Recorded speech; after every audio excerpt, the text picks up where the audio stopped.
Welcome back to the Flogsville podcast. It is the round 7 wrap. The season is flying.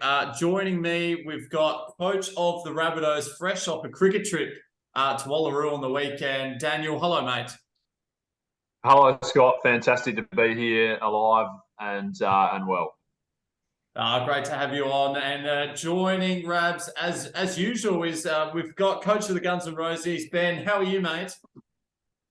I'm bloody fantastic, mate. It's great to be here this week. It's been a bit down the dumps last few weeks, but no, I'm very excited to get into this evening's action.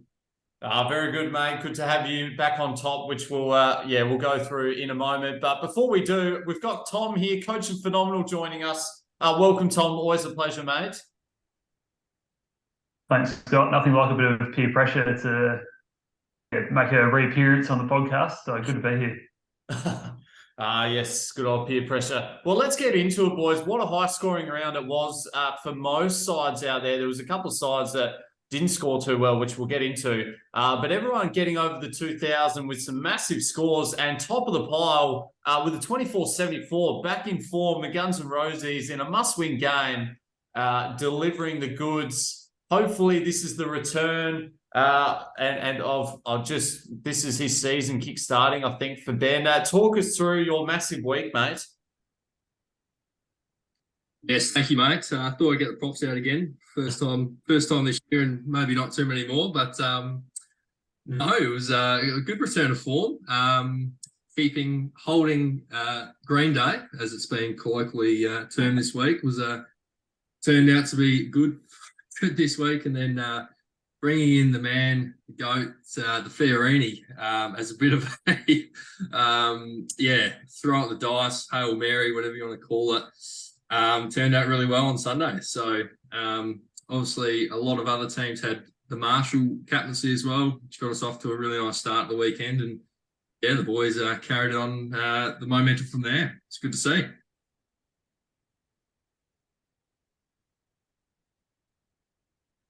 Yeah, congratulations, Ben. Fantastic score on what has been a slow start to the season by your standards. So I'm sure, really looking for this to kick-start the season, and really helped along by some of the,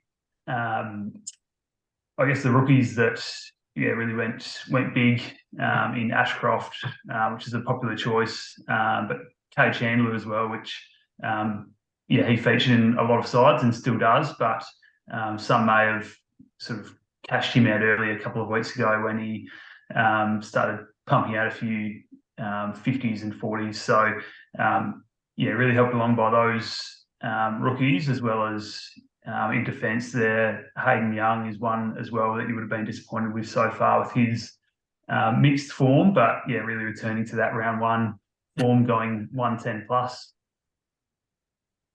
Yeah, it's obviously I got the purple t-shirt on. I thought just represents it's been a 6-week one. We finally got 100 out of him. So thanks for mentioning my man. That's great.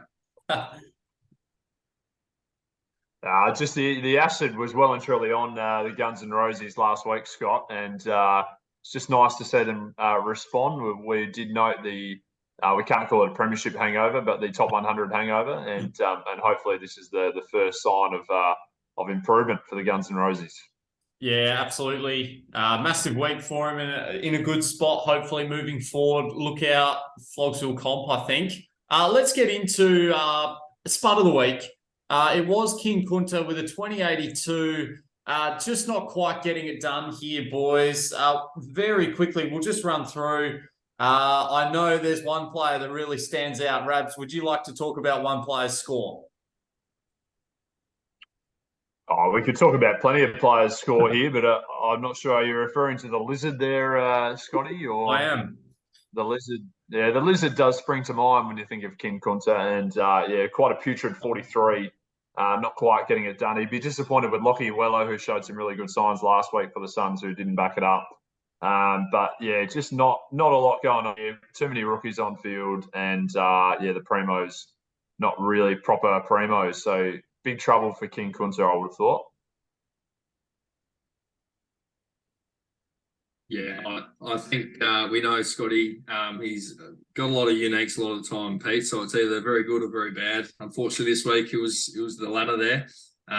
We've been keeping an eye on Mitchy Duncan. A couple of coaches brought him in, and he's been putrid. So he'd be not happy with his output. But he's lost 4 in a row now, Pete, and he's sitting at 2 and 5. So there's only one other team at 2 and 5, and I'm hoping for that team's sake they've still got a chance of making the finals. So not all hope is lost.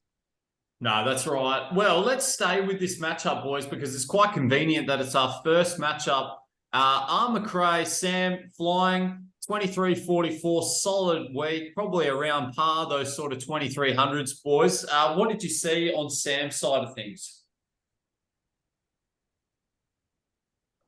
Yeah, not as many rookies on field for Sam, and those that are much more reliable. So your Peddlers pump you out of 75, whereas on King Kunta's side you've got your Mitchells and Philippus, even Jug McVee, who hasn't really been a reliable rookie option on field this season. Going 50 or below. So that's kind of where the difference was for mine.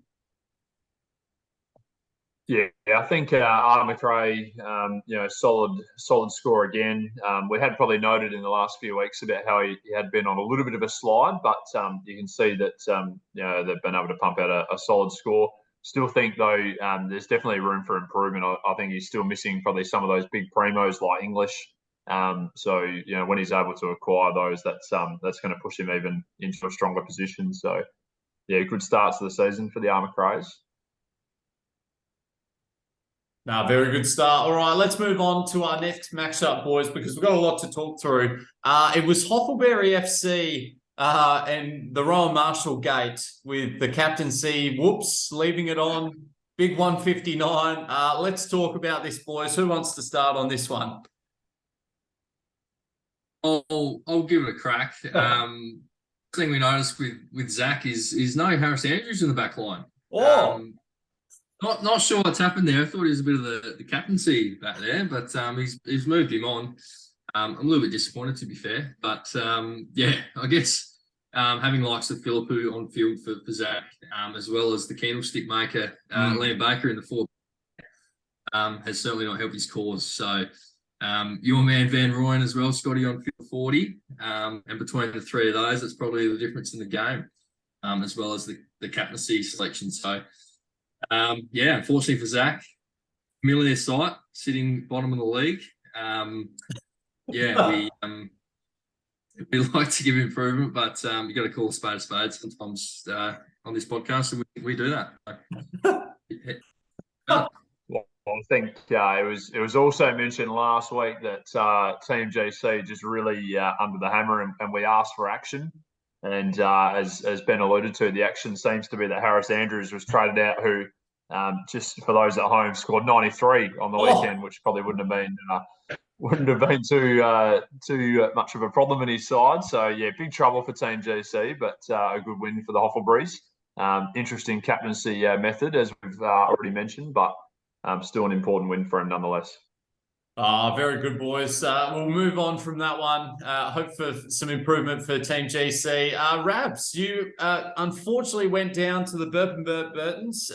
Brad, again, a little bit like Sam, just sort of been a little bit down the last couple of weeks, holding day in green, but bounced back this week with those two boys going big. What did you see in your matchup?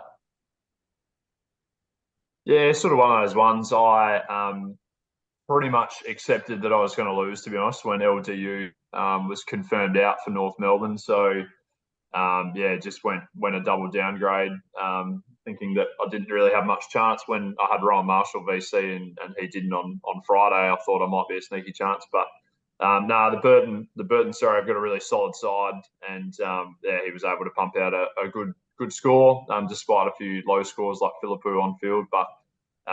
Just too many rookies on field for me at the moment, but hopefully we'll be able to rectify that in the next couple of weeks.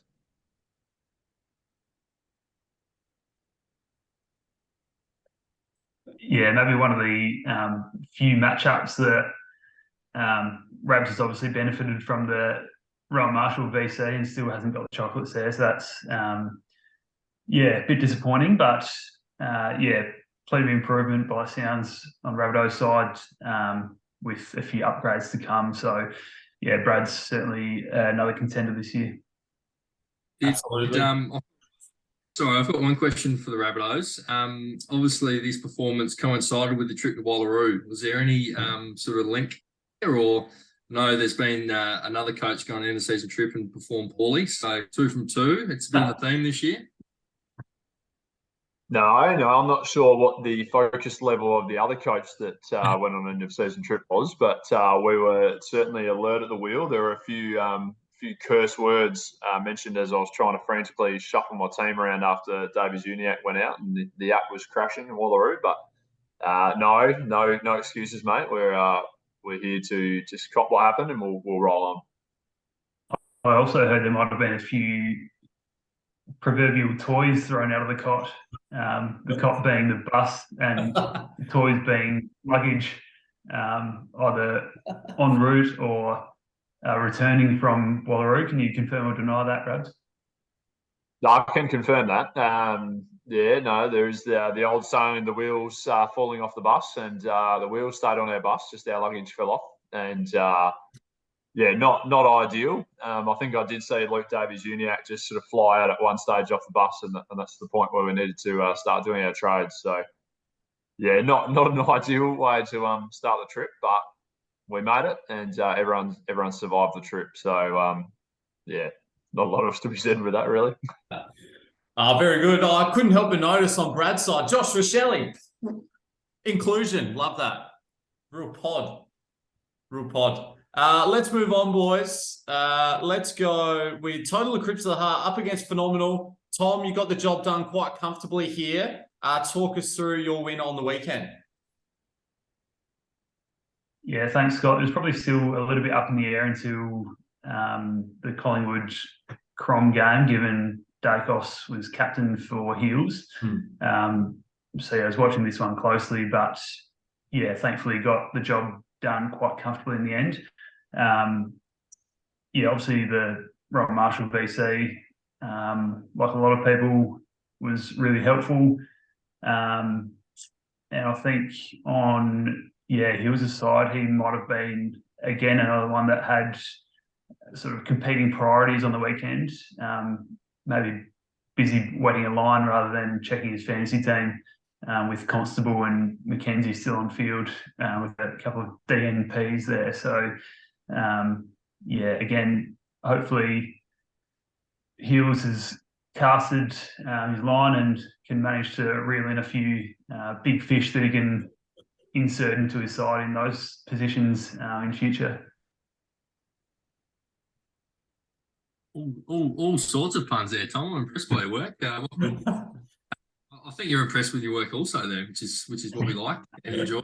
But yeah, questions really have to be asked. Charlie Constable was omitted in round 3, and he's still lining up for the Crips in round 7. So clearly something's not working properly, and 2 emergency scores are not going to get the job done. So based on that, you'd want to be a team coming up against the Crips sooner rather than later before he works it out. And hopefully that keeps happening. Yeah, Constable on field, definitely a total elapse as opposed to a total eclipse, I would have thought there. Jeez, we've been good tonight. We've been good. On that note, let's move on. Let's keep it rolling. Smith's Crips just getting the job done here against the Glen Manton Fan Club in a bit of a surprise result, really. Talk us through this one, boys. What happened here?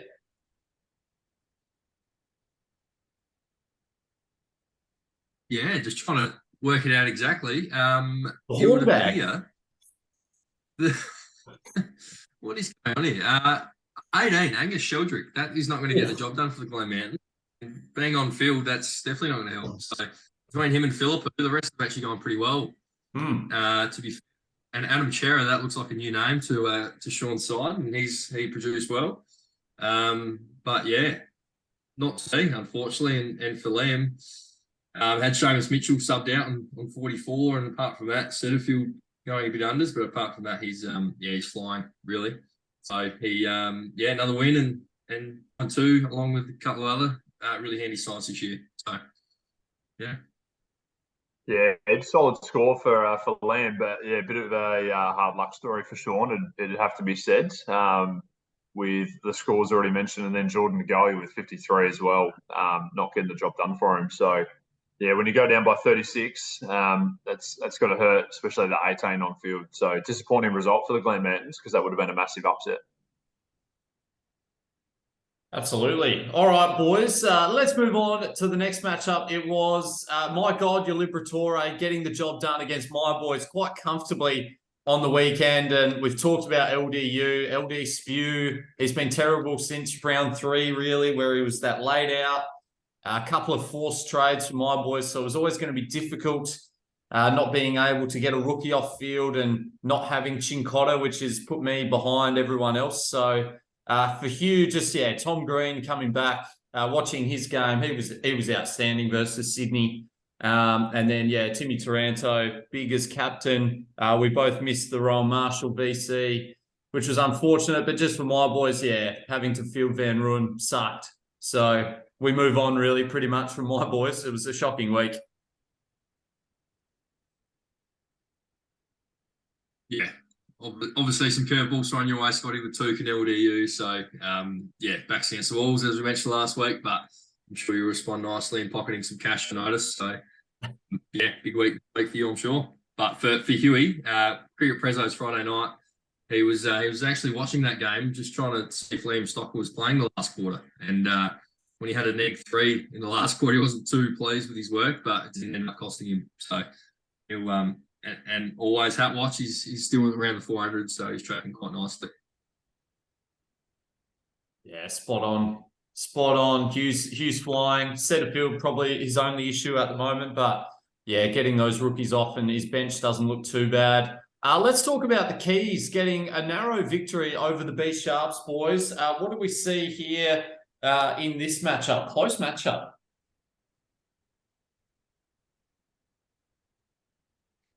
Yeah, Wilmot repaying the faith there for Keezy, who's kept him on field after a stinking performance the week prior. So he's gone a long way to helping him edge over the line over Dale here. Really close matchup. So not a lot separating these sides. Chase Jones is one on Dale's side that can be a little bit inconsistent. He's that type of player that, kind of can go either way. So he would have been pleased with his performance. But again, Setterfield was really disappointing. Probably let him down there. Would have expected at least an 80 from him, which may have been the difference in the end. Yeah, I think Finn Callaghan outscoring Will Setterfield by 40 kind of says it all in this matchup when there's only 7 points in it. So I think if you knew there was going to be that difference between those two players, you would have expected it to be the other way around. So disappointing for Dale, but a handy win for the Keys, who I think it's worth noting. I don't think it's worth mentioning this throughout the year. Doesn't actually have Ben Keys in his side. I'm not sure if that will happen at some stage this year, but just worth a watch on that. But still an important win for Jake. He still had a big impact on the weekend, playing a defensive role on Nick Dacos, who is a unique there for Dale. So not necessarily in the side, but still repaying the faith. Very good, boys. Let's go to our last matchup. It was your matchup, Ben, getting the job done against Brett. What do we see for Brett? A pretty low score for Crouching Lions. Is this a trend, boys, or what do we see here for Brett?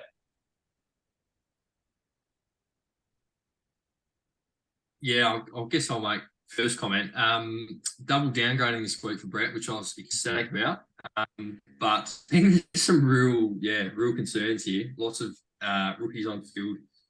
Your Fergus Greens with 18 and, the Michelanis and those sort of types. Seamus Mitchell, we mentioned earlier, getting subbed. But also, Callum Mills has been a big unique for him and not getting the job done for the whole year. And Zach Barrett on return, not getting the job done either. So I think there's some real concerns for Brett, and I'm not just saying that because I've beaten him, but I think yeah, there's potential for him to lose a few on the trot and be a bit finding out, which would be a little bit accustomed for him in this competition.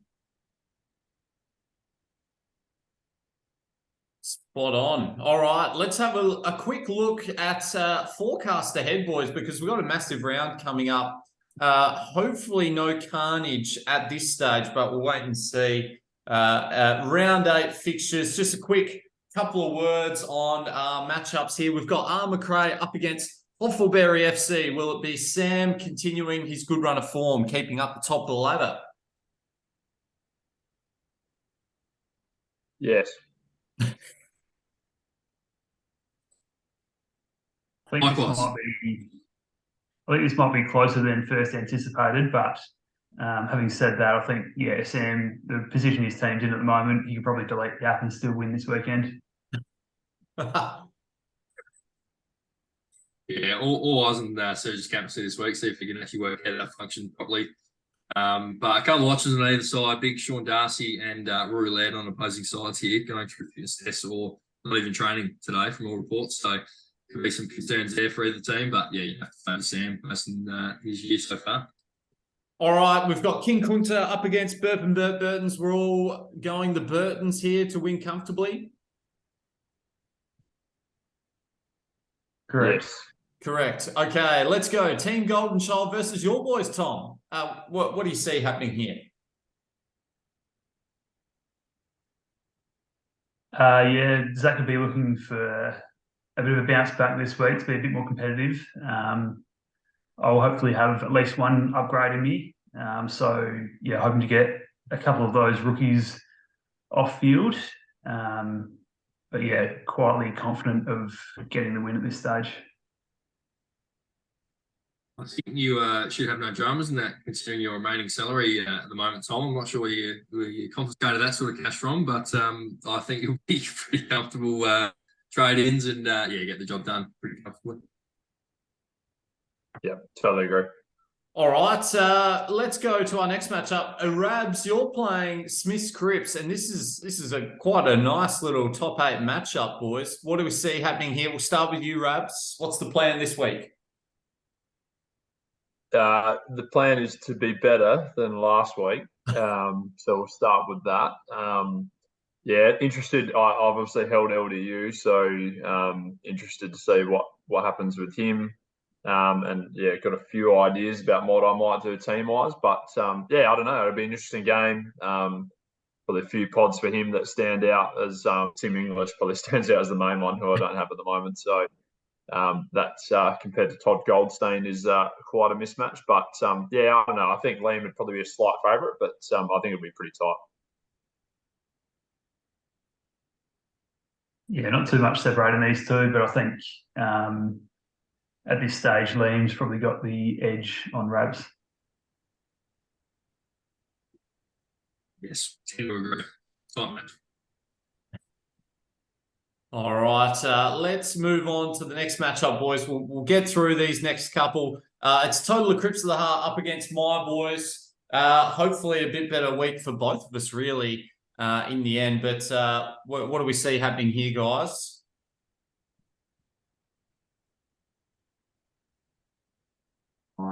Seeing another win for Sarong. Sorry, you go, Tom. Sorry, mate.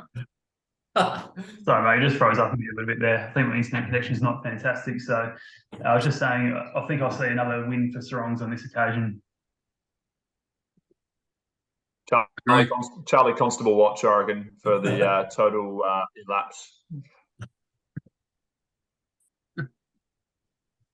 Very good. The Glen Mountain Fan Club up against the B Sharps here, boys. Which side are we? Are we Glen Mountains or are we B Sharps? Which side are we leaning towards? Glen Mountains for me. I think they were very unlucky on the weekend. Got a few hot and cold players. But I think this will be a tight match. Dale has been posting some pretty good scores in the last few weeks, but I'm leaning towards. I think the Glen Mountains can get it done. I think they probably should have got the chocolates on the weekend. I think if Sean can work out his weaker rookies there and get Sheldrake and those types off field for 18s and 30s, he should be in a good position, I think. Perfect, boys. All right, let's talk about this. Is easily match of the round. It's my God, your Liberatore flying in second spot up against the Guns N' Roses. Your boys, Ben. We'll start with you, Ben. What's the plan up against Hugh this week? Massive game.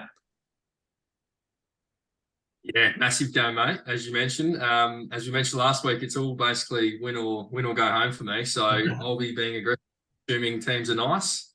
As I was last week with my man Fiorini, who I'll be posting a bit of social media in the chat after this podcast, just a little bit of get the boys up type thing. But yeah, the fixture opens up quite nicely for myself after this week with some of the lesser teams. So if we could get a W here, it would really put us back into calculations despite the 2-5 record at the moment. So yeah, fingers crossed. Got some nice uniques on either side though, so should be a tight high-scoring game, I think. Yeah, definitely one of, if not the match of the round, you would have thought, especially off the scores coming off the weekend. But it's going to be really, really hard to pick because I think, as we heard, there's some really ominous-looking pods on both sides. So it's really just going to be a matter of which one of those go really large. Probably Dacos looms large on the Liberatore sides as a pod. We've mentioned that throughout the year. Where on your side, Ben, you've got quite a few guys that can go big there. I really don't know. I think I might lean towards the Liberatores, but very hard to pick. I think there's a bit of remaining salary floating around for either one or two of these sides as well. So big watch on the trade table to see what moves the coaches make. Could decide the winner this weekend as well. Oh, absolutely, boys. I think, Nick Dacos, you'll be hoping, Ben, that Ryan Clark just sits next to him for a little while and tries to stop him going to work on that Sunday game against the Swans. So, yeah, lots to play out here, and it's a nice matchup, evenly poised here. Just a couple of players on both sides. Your Fiorinis versus Warple will be an interesting sort of battle. But, yeah, it'll be a tight contest, that's for sure. Last matchup, boys. It's the Keys up against the Crouching Lions. The Keys in that 8th spot. Can they get a big win here and, cement their spot in the 8? Yeah, I think they can, Scott. I think I know Brett has had a really strong reputation over the years, but it does appear to be probably one of the weaker sides that he's rolled out for a while at the moment, and there's definitely time to improve that. But I think right now, as the two teams stand, I think there's more upside to Jake's side. Maybe a little bit of a concern over blokes like Callahan and Wilmot, Ginby, McVee, that whether they can produce what they sort of did last week for him. But I think he'll get enough. I think he might win this one. Yeah. Yeah, not. Here you go. Sorry, Barrel. Not much separating these sides on ladder position, win-loss record, salary cap, and team value as well. So I think Jake is another one that's got a bit of cash in the bank to work with. So I'll back him this week. Yeah, agree. I think Jake will get over line. Oh, very good, boys. What an outstanding episode of the podcast. Lots of puns, lots of stories. We love that. Good luck to everyone. Any sort of last couple of words, or we're happy to wrap it up there, boys?